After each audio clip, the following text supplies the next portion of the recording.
ए, B और सी किसी काम को क्रमशः 10, 15 और 30 दिनों में पूरा करते हैं। तीनों मिल करके इस कार्य को कितना दिन में पूरा करेंगे, इसको कैसे बनाएंगे?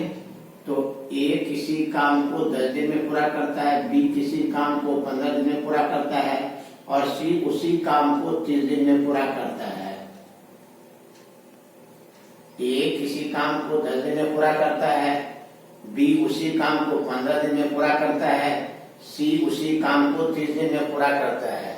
तीनों मिल करके उस कार्य को कितना दिनों में पूरा करेगा?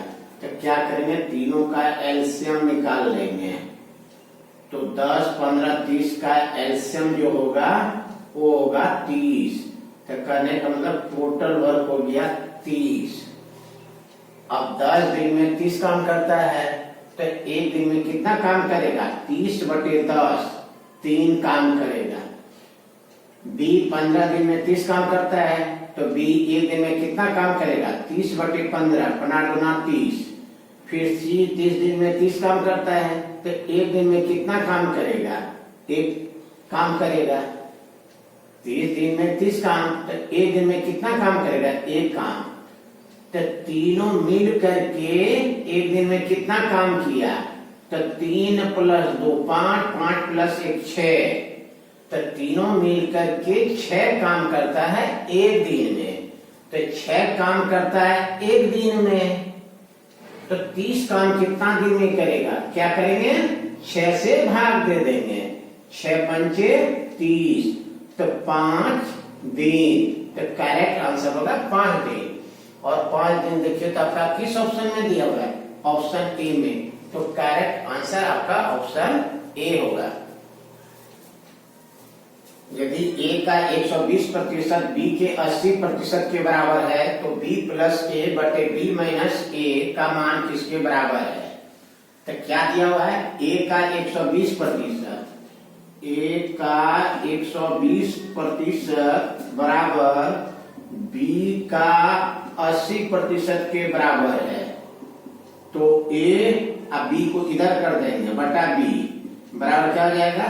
80% और 120 को इधर कर देंगे तो 120%, प्रतिशत कैंसिल, 0 0 कैंसिल, 4 × 8 4 12। तो a/b बराबर कितना हो गया? 2/3। तो a का मान हो गया आपका 2 और b का मान हो गया 3। अब क्या करना है? b + a/b - a का मान बताना है। तो b का मान कितना निकला? 3। तो 3 + a का मान कितना निकला? 2। तो +2 बाय 3 - 2। 3 + 2 कितना लेगा? 5 और 3 - 2 1 और 5/1 क्या लेगा? 5। तो करेक्ट आंसर होगा आपका 5।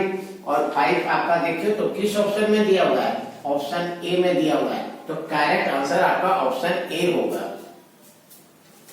तीसरा प्रश्न है कि 415 संख्याओं से 17% कम है, वह संख्या क्या है?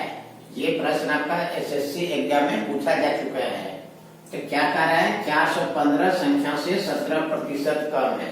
तो 17% कम है तो बताइए रिक्वायर्ड नंबर कितना हो जाएगा? रिक्वायर्ड नंबर जो होगा वो जगह 100 - 17 कर देंगे तो कितना हो जाएगा बताइए? 83% हो जाएगा। तो वो संख्या हो जाएगा 83%। कहने का मतलब 83% बराबर आपको 415 दिया हुआ है। तो टोटल परसेंट जो होता है वो 100% होता है।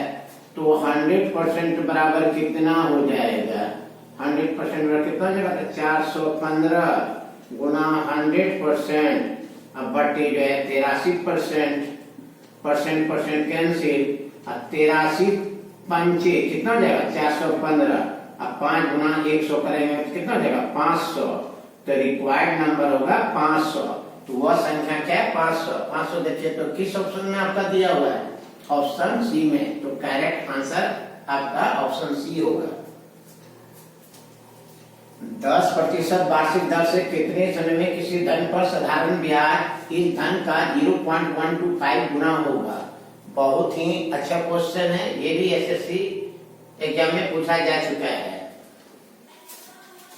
10% वार्षिक दर से कितने समय में किसी धन पर साधारण ब्याज इस धन का जो है 0.125 गुना होगा। तो साधारण ब्याज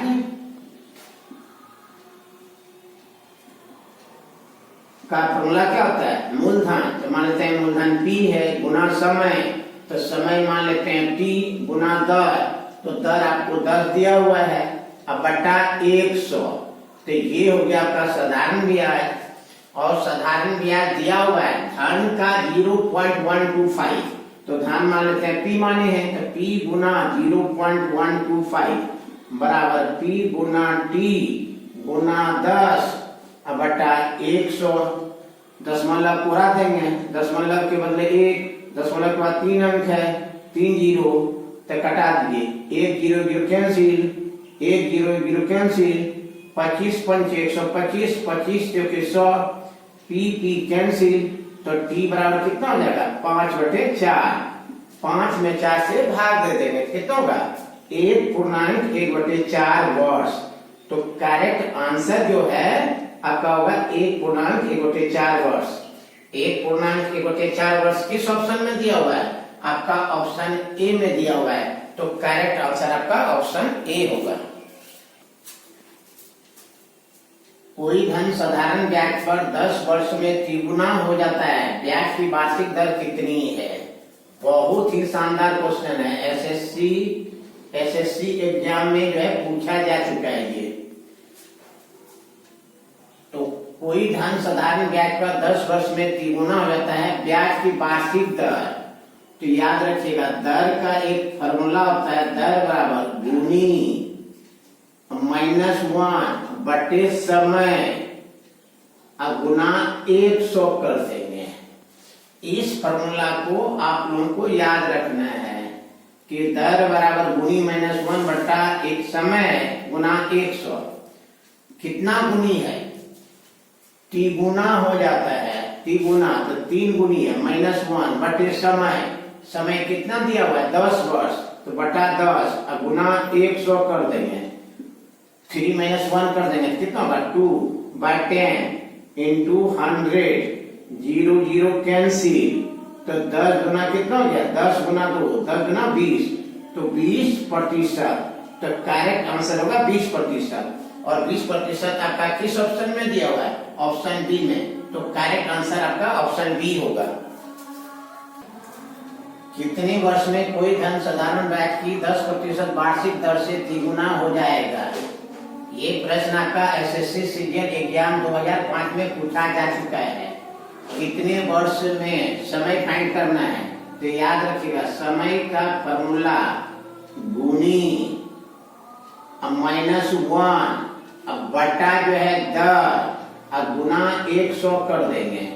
कितना गुनी है देखिए, तो तिगुना, तो 3 गुनी -1 बटे दर कितना है? 10%, तो 10 गुना 100, 3 - 1 कर देंगे, 2/10 गुना 100, 0 0 कैंसिल, 10 गुना 20 वर्ष, तो करेक्ट आंसर होगा 20 वर्ष।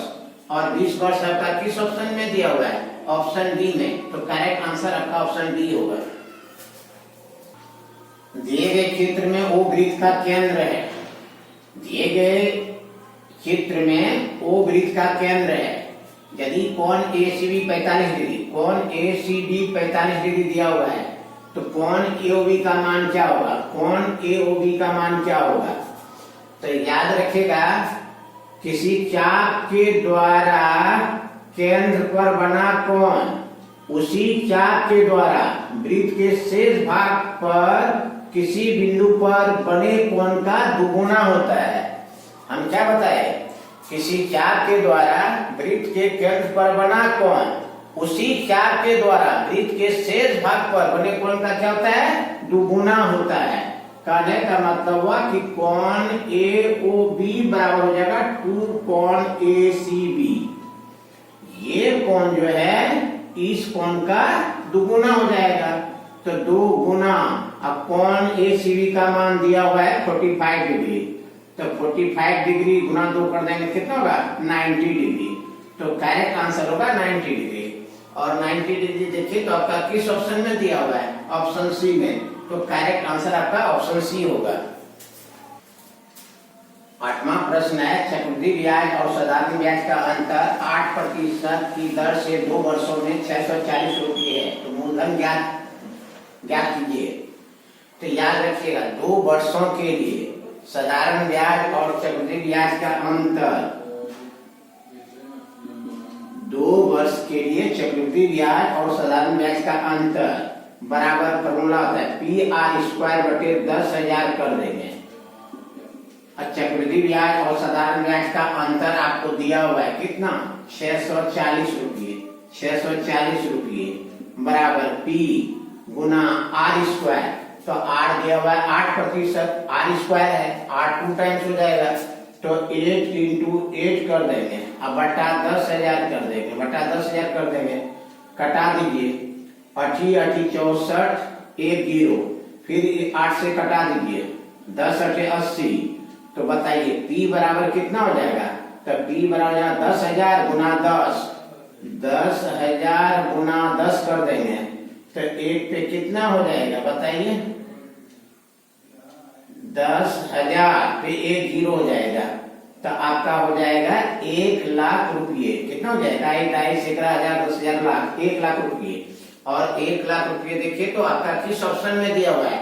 आपका ऑप्शन ए में दिया हुआ है। तो करेक्ट आंसर आपका ऑप्शन ए होगा।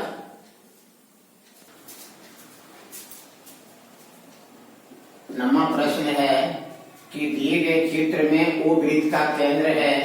यदि कोण OBA बराबर x है, कोण OCA बराबर x है, और कोण BOC बराबर 100 डिग्री है, तो x का मान क्या होगा? बहुत ही अच्छा क्वेश्चन है। तो त्रिभुज AOB में देखिए, त्रिभुज AOB में OA बराबर OB, एक ही वृत्त की त्रिज्या है। OA बराबर OB, एक ही वृत्त की त्रिज्या, एक ही वृत्त की त्रिज्या, और एक ही वृत्त की त्रिज्या आपस में समान होती है। तो ये दोनों भुजा बराबर है। तो बताइए त्रिभुज AOB में ये कोण x है, तो ये कोण कितना होगा? x है। त्रिभुज में समान भुजाओं के समूह कोण बराबर होते हैं। त्रिभुज में समान भुजाओं के समूह कोण बराबर होते हैं। तो OA बराबर OB, तो OA का सामने का कोण ये है और OB के सामने का कोण ये है। तो ये यदि x है तो ये भी x होगा। तो देयरफॉर कोण OBA बराबर जो हो जाएगा कोण OAB बराबर x हो जाएगा। फिर देखिए त्रिभुज AOC में ये कोण आपका x है, तो ये कोण भी तो आपका x होगा। OA बराबर जो है OC, एक ही वृत्त की त्रिज्या, एक ही वृत्त की त्रिज्या आपस में बराबर होती है। तो त्रिभुज AOC में देखिए ये दोनों भुजा बराबर है, ये दोनों कोण बराबर होगा। तो OA बराबर OC, इसलिए क्या हो जाएगा बताइए? कोण OAC बराबर जो है कोण OCA बराबर x हो जाएगा। ये x है तो ये भी x हो जाएगा। अब आप लोगों को याद रखना है कि वृत्त में किसी चाप के द्वारा केंद्र पर बना कोण उसी चाप के द्वारा वृत्त के शेष भाग पर बने कोण का दुगुना होता है।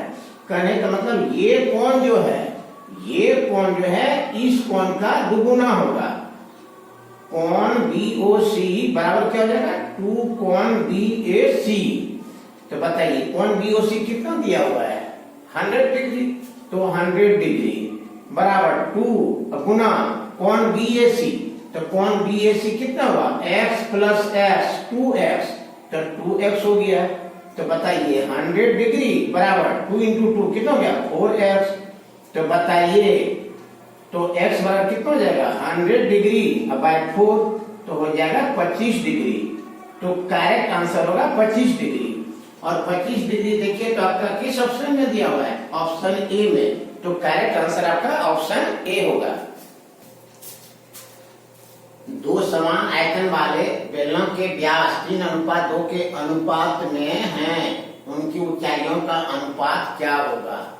ये प्रश्न आपका एसएससी एलडीसी एग्जाम 2010 में पूछा जा चुका है। बहुत ही शानदार क्वेश्चन है। इसको कैसे बनाएंगे, तो इसको बहुत ही इजी तरीका से बताएंगे। क्या जो है, पहला बेलन का आयतन, फर्स्ट बेलन का आयतन बराबर दिया हुआ है आपको सेकेंड बेलन का आयतन, सेकेंड बेलन का आयतन, ये दोनों आपको बराबर दिया हुआ है। तो बताइए पहला बेलन का आयतन का फॉर्मूला क्या होता है। बेलन का आयतन का फॉर्मूला होता है पाई आर स्क्वायर एच। तो यहाँ आपको R1 दिया हुआ है। R1 ऊंचाई माने हैं H1, ऊंचाई माने H1। ये मान लेते हैं पहला बेलन है, ये दूसरा बेलन है, बराबर दूसरा बेलन का आयतन क्या हो जाएगा, पाई आर स्क्वायर एच। तो R माने हैं R2 और H माने हैं H2। पाई पाई कैंसिल हो गया, तो क्या हो गया R1। तो बताइए त्रिज्या जो है व्यास की क्या होती है, आधी होती है। त्रिज्या क्या होती है, व्यास की आधी होती है, H1 बराबर R2। तो ये त्रिज्या जो व्यास का क्या होगा, आधी होगा। तो D2/2 का होल स्क्वायर इंटू H2। अब कह रहा है कि उनकी ऊंचाइयों का अनुपात क्या होगा। तो इसको कैसे लिख सकते हैं, D² 1/2 2 जा 4 हो जाएगा इंटू H1, ये हो जाएगा D2² बटे 2 दूना 4 और H2। ये 4 और ये 4 कैंसिल हो जाएगा।